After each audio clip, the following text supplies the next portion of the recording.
সমগ্ৰ শিক্ষাৰ অধীনত আমাৰ বিদ্যালয় শিশুসকলৰ কাৰণে তেওঁলোকৰ যি প্ৰগ্ৰেছ ৰিপৰ্ট দিয়া হয় আৰু এই প্ৰগ্ৰেছ ৰিপৰ্টৰ জৰিয়তে ছাত্ৰ-ছাত্ৰী শিক্ষক আৰু অভিভাৱকসকলৰ মাজত ছাত্ৰ-ছাত্ৰীসকলৰ তেওঁলোকৰ লাৰ্ণিং আউটকাম সম্পৰ্কে প্ৰগ্ৰেছ সম্পৰ্কে এটা লাইভ ৰিলেশ্যনশ্বিপ থাকে।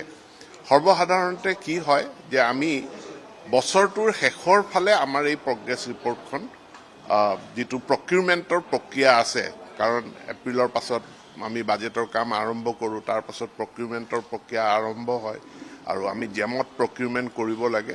প্ৰকিউৰমেণ্ট কৰি কৰি ৰিপৰ্ট কাৰ্ডসমূহ আমাৰ হাতত আহি পায় মানে আমাৰ ডিচেম্বৰ, জানুৱাৰী, ফেব্ৰুৱাৰী হৈ যায়। কিন্তু ডিচেম্বৰ, জানুৱাৰী, ফেব্ৰুৱাৰীত বছৰটো শেষেই হয় একাডেমিক ইয়েৰটো।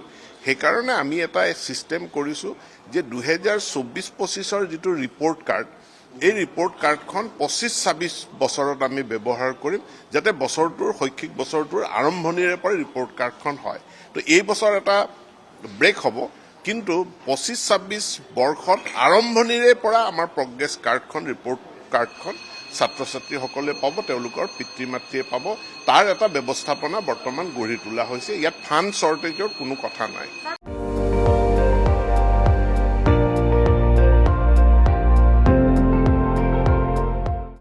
আপুনি চাই আছে ND24, সৰ্বশ্ৰেষ্ঠ নহয় সৰ্বোত্তমৰ দৌৰ।